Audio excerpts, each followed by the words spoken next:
As predicted, Bear Country has indeed shut down 50% more of the Nord Stream 1 natural gas flowing into, or rather they will shut it down in the next couple days, to Germany. Remember, Nord Stream 1 has just been reopened after a 10-day maintenance period of being shut down. They reopened it at the 40% capacity, and they are now about to shut it down to 20% capacity.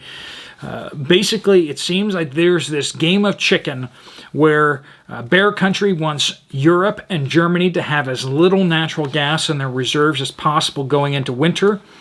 They want Germany to think they're going to get the natural gas and extrapolate that out, but then they want to pull back as much of that natural gas back as possible to leave Germany in a really, really rough position. Now, once again, this gets back to the decisions that Germany and Europe has made. Remember, the former president was basically out there saying all the time, like, Germany, you need to get off your dependency on Bear Country because this is going to come back and haunt you. And Germany was like, no, don't worry about it. It's fine. We don't have any issues. And now they're having issues. They don't have the defense spending that they need to in order to protect themselves and the countries around them. They are highly, highly dependent upon natural gas from Bear Country.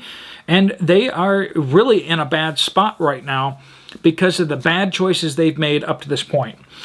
So let's jump into some of the specifics here. So basically, another turbine station is going to go offline on July 27th. As they say, they are taking into account the technical conditions of the engine. Okay. So it's not broken, but there's technical issues. There's technical reasons why you're going to take it offline.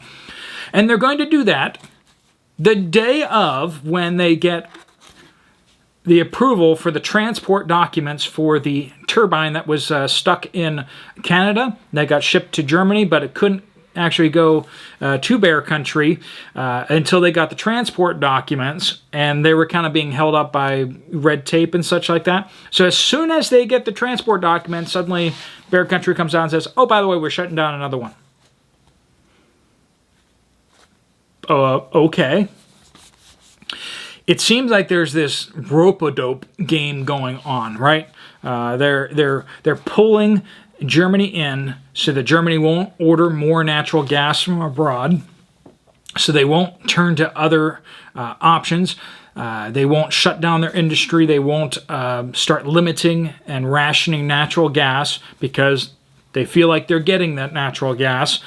But at the same time, as soon as they move to continue using the full amount of natural gas that they are and not stocking up, then Bear Country comes along and pulls the rug out from beneath them once again. It's like Lucy with the football with Charlie Brown, right? Every time Charlie Brown would come running up, Lucy would pull the ball and Charlie Brown would land on his back and, she would keep suckering him in again, right? That's Charlie Brown is Germany, and Bear Country with the Nord Stream 1 is the Lucy with the football. And so we see them, this is a perfect example of gray zone warfare, right? This is war.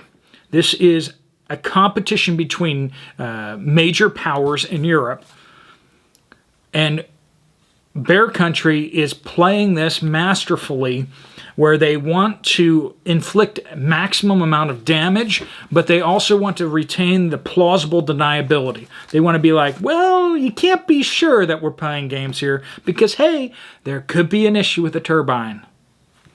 Could be. Oh, sure, coincidental that's happening right now, but, we opened back up the pipeline, and we tried, but, all these parts keep breaking because we're not allowed to get new parts because of the rules that you've put in place. You're not allowing people to sell to us. You're not allowing us to buy the parts we need, and we're not able to do all the free trade, and it just keeps breaking these turbines. It's just, It's really you doing it, not us. We want the pipeline to be open, but you guys keep breaking the pipeline. You see how that is? I mean, that's exactly what Dragon Country is doing over there too. There's this, you kind of know what they're doing, but at the same time, it's kind of hard to pin them down because they always have an excuse. There's always like, well, we're trying. And then they do just enough to kind of make it look like they're trying to keep things up. And then Dragon Country shuts down the factories again. It's like, what Bear Country is doing to Europe with the natural gas, Dragon Country is doing to the United States and other countries with their factories. Think about that. Think about that. They made us dependent upon them for so many things, and then now they're trying to rapidly deplete the amount of those things that we have to the point where they can then shut it down for good and just watch us just wither up and die. They're keeping us alive just enough to keep hope alive. And then when they shut things down, we are going to be in much worse of a bind. Because right now we have reserves in the system. Just like Europe and Germany has extra gas sitting in storage tanks like that. They have emergency reserves. The problem is they're depleting those emergency reserves right now because they assume that they're going to be getting full blast of natural gas across the pipelines. But that amount of natural gas is lower and lower and lower, and they're not sure. The uncertainty is what's really devastating about things. It's not just it's shut off. It's uncertain. And we're seeing this with the supply chains around the world, where people can't get parts for certain things. They can get parts for most things, they just can't get parts for certain things. Oh, well, that factory's been shut down for a while. Oh, well, that factory isn't making that part anymore, or it wasn't cost effective to make that part anymore. And there's just all this problems going on. We'd like to make that part, but we can't get the parts that we need to make that part. Bloomberg is now projecting that Germany will run out of natural gas without serious cuts before the end of winter. They will need to implement their Stage 3 gas emergency, which includes natural gas rationing. This means that Germany and some other countries over there are going to be without heat and without electricity this winter. Not like if something else happens, but like with this happening, that's where we're going to end up in Europe. They're going to also be moving into a harsh recession as they have to shut down those factories, major, massive factories. Remember, Germany is like the economic heart of Europe, of the EU. Every time Spain and Italy and Greece, they get into all sorts of problems because they just have this ridiculous amounts of debt, right? You got the pigs, right? Portugal, Italy, I think there's another I, Greece and Spain, right? Ireland, I think that's the other one. And the pigs have just really high debt, and they keep getting bailed out by the European Union, and that really means by Germany. And so it's always Germany that has like the final say in whether or not these countries are getting bailouts and what the terms are, because the Germans usually are pretty fiscally conservative. And, a lot of households in Germany have gold and silver that they store individually. They are preparedness-minded to an extent. And the country runs its finances without going super deep into debt in a conservative fashion.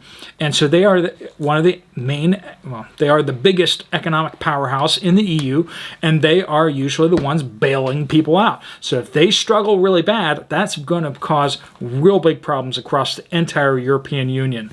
So, like I said, a lot of issues that are going to be coming to the forefront in the near future. Be aware that Europe is going to be impacted very, very badly due to not having the natural gas. We're being told that Germany will move into recession. They're going to have a 13% decrease in GDP is the projections out there right now. That's a big hit to GDP. They're going to produce a whole heck of a lot less, and I don't know if they're going to be happy about it. Folks, Keep your eyes out. There's a lot going on out there, a lot of dominoes just kind of getting ready to fall. And right now, natural gas in Europe is the biggest crisis that we're seeing out there right now. We're going to keep our eyes on it, but keep doing the things you need to do at home. Keep stacking, keep organizing, keep getting your garden going. My plants are getting going, and I'm really liking that. I already got some peppers off my my jalapeno bush. It's a really small bush, but it's already giving me some peppers, so that's good. My cabbage is growing.